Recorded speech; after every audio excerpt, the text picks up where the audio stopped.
ओम शांति। आज 23 तारीख की मुरली है। मीठे प्यारे प्राणेश्वर प्रिय पिता कहते हैं, मीठे बच्चे, बाप को याद करने की आदत डालो तो देही अभिमानी बन जाएंगे। नशा व खुशी कायम रहेगी, चलन सुधरती जाएगी। प्रश्न है, ज्ञान अमृत पीते हुए भी कई बच्चे ट्रेटर बन जाते हैं। कैसे? जो एक और ज्ञान अमृत पीते हैं, दूसरी ओर जाकर गंद करते हैं, अर्थात आसुरी चलन चल के डिस सर्विस करते हैं। ईश्वर के बच्चे बनकर अपनी चलन सुधारते नहीं, आपस में मायावी बातें करते हैं, एक दो को दुखी करते हैं, वह है ट्रेटर। आपस में मायावी बातें करते हैं और एक दो को दुखी करते हैं, तो वो कौन है? वो ट्रेटर हैं। बाबा कहते हैं, बच्चे, तुम यहाँ आए हो असुर से देवता बनने, तो सदा एक दो में ज्ञान की चर्चा करो, दैवी गुण धारण करो, अंदर जो भी अवगुण हैं उन्हें निकाल दो, बुद्धि को स्वच्छ साफ बनाओ। गीत है, तकदीर जगाकर आई हूँ। ओम शांति, ओम शांति। बच्चों ने गीत सुना और बच्चों ने ही गाया। कोई भी स्कूल में जब जाते हैं तो तकदीर बुद्धि में रहती है कि यह इम्तहान पास करूँगा। बुद्धि में तकदीर की एम ऑब्जेक्ट रहती है। अब तुम बच्चे जानते हो, हम अपनी तकदीर में नई दुनिया को धारण कर बैठे हैं। नई दुनिया को रचने वाले परमपिता परमात्मा से हम वर्षा लेने की तकदीर ले आए हैं। कौन सा वर्षा? मनुष्य से देवता व नर से नारायण बनने का वर्षा। इस रावण के भ्रष्टाचारी राज्य से ले जाते हैं। यह है रावण का भ्रष्टाचारी राज्य। भ्रष्टाचारी विकार से पैदा होते हैं और विकारी को भ्रष्टाचारी कहा जाता है। भगवान नु आज काम महाशत्रु है, तुमको इन पर जीत पानी है, तभी श्रेष्ठाचारी बनेंगे। भारत ही भ्रष्टाचारी, भारत ही श्रेष्ठाचारी बनेगा। मूत पलीती को ही भ्रष्टाचारी कहा जाता है। सतयुग में भ्रष्टाचारी होते ही नहीं, क्योंकि वहाँ माया का राज्य ही नहीं है। तो इस समय है ही रावण राज्य। सब में 5 विकार है। सतयुग में भी अगर रावण राज्य होता तो वहाँ भी रावण को जलाते। वहाँ यह बातें होती ही नहीं। वहाँ है श्रेष्ठाचारी। भ्रष्टाचारी दुनिया में कोई उच्च पोजीशन पर है तो सब उनको मानते। जैसे सन्यासी बहुत अच्छी पोजीशन पर हैं तो सब उनको मानते हैं, क्योंकि वे पवित्र रहते, तभी सब मनुष्य उनको अच्छा समझते हैं। गवर्नमेंट भी अपने से अच्छा समझती है, उन्हों को अपना राजगुरु भी बनाती है। सतयुग में तो गुरु का नाम होता ही नहीं है। गुरु अर्थात सद्गति करने वाला। शास्त्रों में तो कहानियाँ बना दी है। राजा जनक ने उन्हें जेल में डाल दिया, जिसमें ब्रह्मा ज्ञान राजयोग का ज्ञान नहीं था। तो जब उन्हें राजयोग का ज्ञान मिला तब सेकंड में जीवन मुक्ति को पाया। भ्रष्टाचारी का सिर्फ यह अर्थ नहीं है कि रिश्वत आदि खाते हैं, नहीं। बाप कहते हैं जो मनुष्य मात्र हैं सब भ्रष्टाचारी है, क्योंकि सबके शरीर विकार से पैदा होते हैं। तो तुम्हारे शरीर भी विकार से पैदा हुआ है, परंतु अभी तुम अपने को आत्मा समझकर बाप के बने हो। देह अभिमान छोड़ दिया, इसलिए तुम परमात्मा परम पिता की मुखवंशावली हो, तो ईश्वरीय संतान हो। परम पिता परमात्मा ने आकर तुम आत्माओं को अपना बनाया। यह गुह्य बातें हैं। हम आत्मा परम पिता परमात्मा की वंशावली बने। आत्मा कहती हैं बाबा। सतयुग में आत्मा कोई परमात्मा को बाबा नहीं कहेगी। इस समय आत्मा कहती है बाबा। तो कहते हैं वहाँ तो जीव आत्मा को बाबा कहेगी। तुम जीव आत्मा हो। अब बाबा ने कहा अपने को आत्मा निश्चय करके परमात्मा को याद करो। सबसे उत्तम जन्म तुम ब्राह्मणों का है। इस समय बाबा हम किसको कहते हैं? शिव परमात्मा को शिव बाबा कहते हैं।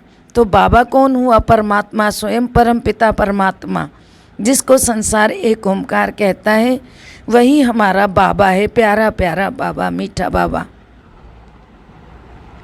आत्मा कहती है हम आपके बच्चे बने, गर्भ से थोड़े ही निकले हैं। तो बाबा ने बताया कि बाबा को पहचान करके उनके बने। शिव बाबा हम आपके हैं और आपकी ही मत पर चलेंगे। कितनी सूक्ष्म बातें हैं। बाबा ने कहा जब बाबा के पास जाते हो तो यह निश्चय करो कि हम शिव बाबा के सामने बैठे। आत्मा भी निराकार है तो शिव बाबा भी तो निराकार है। शिव बाबा की याद से ही तो विकर्म विनाश होते हैं। याद नहीं किया तो भ्रष्टाचारी बन गए। कितनी कड़ी बातें हैं, परंतु बच्चे इन बातों को भूल जाते हैं कि मैं आत्मा परमात्मा की गोद में बैठी हूँ। भूलने के कारण ही वह नशा और खुशी नहीं रहती है। बाबा को याद करने की आदत पड़ जाए तो देही अभिमानी बन जावें। विलायत में बहुत बच्चियां हैं, सम्मुख नहीं है, परंतु बाबा को याद बहुत करती हैं।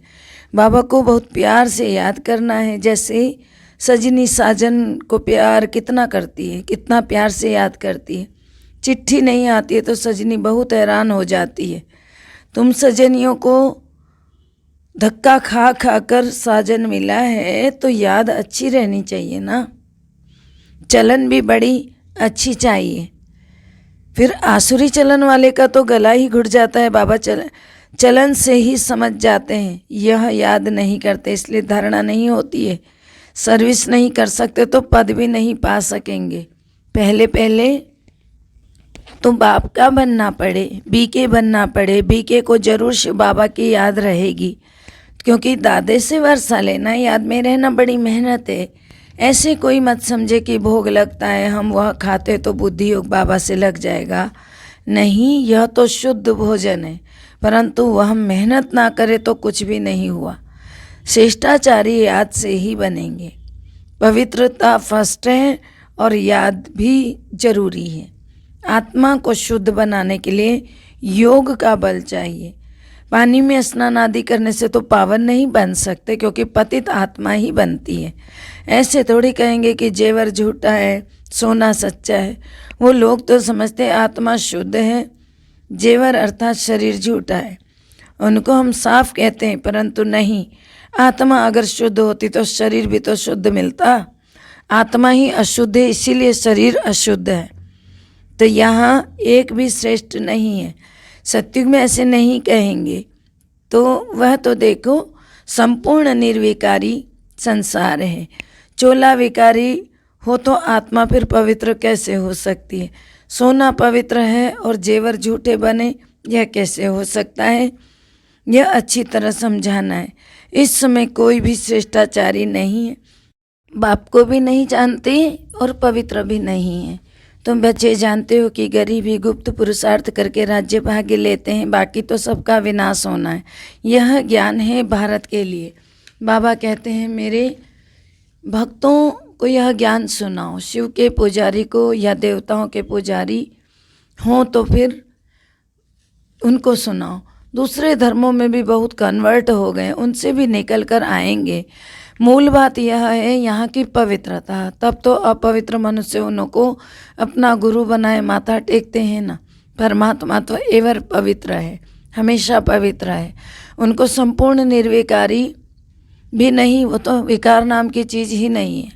परमात्मा ही की महिमा तो है ही अलग, देवताओं की महिमा अलग गाई जाती है। संपूर्ण निर्विकारी, उनको फिर विकारी जरूर बनना पड़ता है देवी देवताओं को।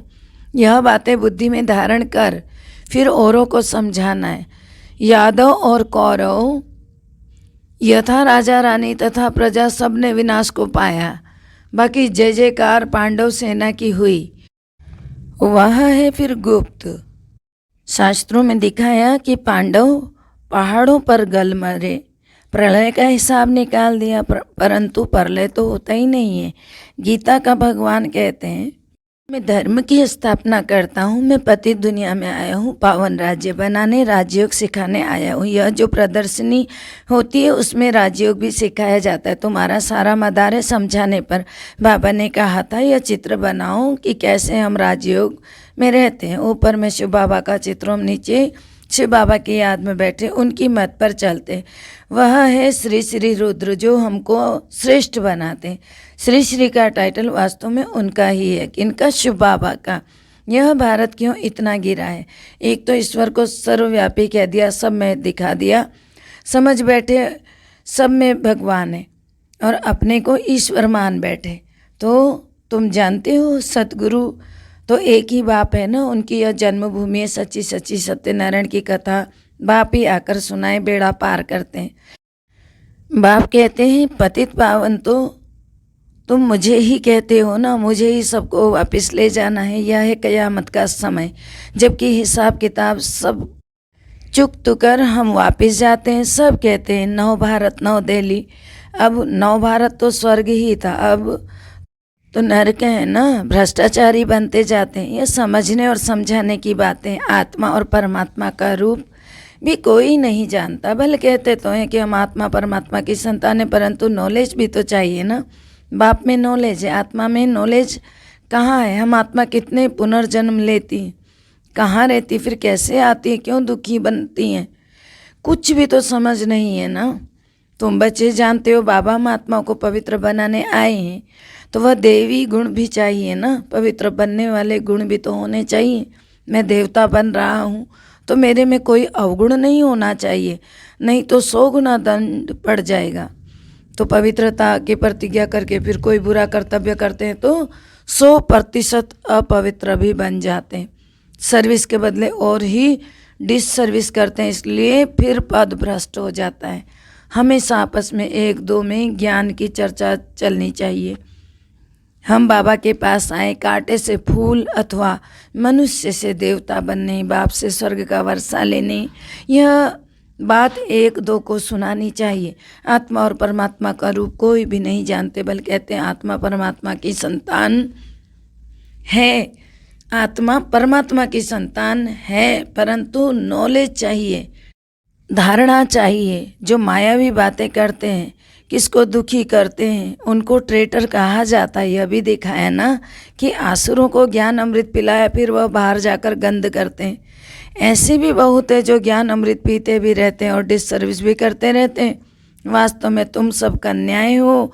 अरे अधर कुमारी के तो मंदिर बने हुए हैं, देलवाड़ा मंदिर तो तुम्हारा एक्यूरेट यादगार है। बाबा ने कहा अधर कुमारी तुम्हारे तो मंदिर बने हुए हैं, वास्तव में तो तुम ही कन्याएं कहलाती हो। तुम्हारे में भी किसकी बुद्धि में मुश्किल बैठता है। बुद्धि बड़ी साफ चाहिए। तुम अभी ईश्वरीय परिवार के हो तो ख्याल करना चाहिए कि हमारी चलन कितनी अच्छी चाहिए, जो मनुष्य समझे कि इनको बरोबर श्रीमत मिली है। यहाँ श्रेष्ठ ते श्रेष्ठ बने तब वहाँ पद मिले। श्रेष्ठ यहाँ बनना है, गृहस्थ व्यवहार में रहते, या अंतिम जन्म पवित्र बनना है। अच्छा, मीठे मीठे सिकलदे बच्चों प्रति माता पिता बाप दादा का याद प्यार और गुड मॉर्निंग। रूहानी बाप की रूहानी बच्चों को नमस्ते। हम रूहानी बच्चों के रूहानी बाप दादा को दिल व जान से सिक व प्रेम से याद प्यार नमस्कार, good morning, diamond morning, Om Shanti. मीठे प्यारे बाबा बहुत बहुत शुक्रिया। धारणा के लिए मुख्य सार है। पहला है शुद्ध भोजन खाते हुए भी आत्मा को पावन बनाने के लिए याद की मेहनत जरूर करनी है। याद से ही श्रेष्ठाचारी बनना है, विकर्म विनाश करने हैं। दूसरा, इस कयामत के समय में जबकि घर वापस जाना है तो पुराना सब हिसाब किताब चुकता कर देना है। आपस में ज्ञान की चर्चा ही करनी है, मायावी बातें नहीं करनी है। मीठे प्यारे बाबा का वरदान है प्योरिटी की रॉयल्टी द्वारा ब्राह्मण जीवन की विशेषता को प्रत्यक्ष करने वाले संपूर्ण पवित्र भव। प्योरिटी की रॉयल्टी द्वारा ब्राह्मण जीवन की विशेषता को प्रत्यक्ष करने वाले संपूर्ण पवित्र भव। अर्थ है प्योरिटी की रॉयल्टी ही ब्राह्मण जीवन की विशेषता। जैसे कोई रॉयल फैमिली का बच्चा होता है तो उसके चेहरे से, चलन से मालूम पड़ता है कि यह कोई रॉयल कुल का है। ऐसे ब्राह्मण जीवन की परख प्योरिटी की झलक से होती है। चलन और चेहरे से प्योरिटी की झलक तब दिखाई देगी जब संकल्प में भी अपवित्रता का नाम निशान ना हो। प्योरिटी अर्थात किसी भी विकार व अशुद्धि का प्रभाव ना हो, तब कहेंगे संपूर्ण पवित्र। स्लोगन है होली हंस वह है जो व्यर्थ को समर्थ में परिवर्तन कर दे। होली हंस वह है जो व्यर्थ को समर्थ में परिवर्तन कर दे। आगे है मातेश्वरी जी के अनमोल महावाक्य। यह ईश्वरीय सत्संग कॉमन सत्संग नहीं है। अपना यह जो ईश्वरीय सत्संग है कॉमन सत्संग नहीं है। यह ईश्वरीय स्कूल कॉलेज, जिस कॉलेज में अपने को रेगुलर स्टडी करनी है, बाकी तो सिर्फ सत्संग करना है। थोड़ा समय वहाँ सुना फिर जैसे कि का वैसा ही बन जाता है, क्योंकि वहाँ रेगुलर पढ़ाई नहीं मिलती है जहाँ से कोई प्रारब्ध बने। इसलिए अपना सत्संग कोई कॉमन सत्संग नहीं है, अपना तो ईश्वरीय कॉलेज है जहाँ परमात्मा बैठ पढ़ाते हैं और हम उस पढ़ाई को पूरी धारण करके उच्च पद को प्राप्त होते हैं। तो जैसा रोजाना स्कूल में मास्टर पढ़ाए डिग्री देता है, वैसे यहाँ भी स्वयं परमात्मा गुरु हैं, पिता हैं, टीचर, तीनों रूपों में हमको पढ़ाकर सर्वोत्तम देवी देवता पद प्राप्त कराते हैं। इसलिए इस स्कूल में ज्वाइन होना जरूरी है। तो यहाँ आने वाले को यह नॉलेज समझना भी ज़रूर है, यहाँ कौन सी शिक्षा मिलती है, इस शिक्षा को लेने से हमको क्या प्राप्ति होती है। हम तो जान चुके हैं कि हमको खुद परमात्मा आकर डिग्री पास कराते हैं और फिर एक ही जन्म में सारा कोर्स पूरा करना है। तो जो शुरू से लेकर अंत तक इस ज्ञान के कोर्स को पूरी रीति उठाते हैं वो फुल पास होंगे। बाकी जो कोर्स के बीच में आएंगे वो इतनी नॉलेज को उठाएंगे नहीं, उनको क्या पता आगे का कोर्स क्या चला। इसलिए यहाँ रेगुलर पढ़ना है, इस नॉलेज को जानने से ही आगे बढ़ेंगे, इसलिए रेगुलर स्टडी करनी है। अच्छा, ओम शांति।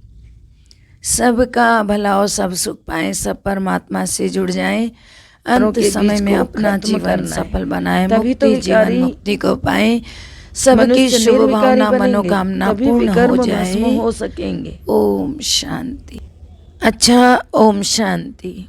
भला हो, सब सुख पाएं, सब परमात्मा से जुड़ जाएं, सबका भला हो, सब सुख पाएं, सब परमात्मा से जुड़ जाएं, सबका भला हो, सब सुख पाएं, सब परमात्मा से जुड़ जाएं, अंत समय में अपना जीवन सफल बनाएं, मुक्ति जीवन मुक्ति को पाएं, सबकी मनोकामना शुभ भावना पूर्ण हो जाए। ओम शांति।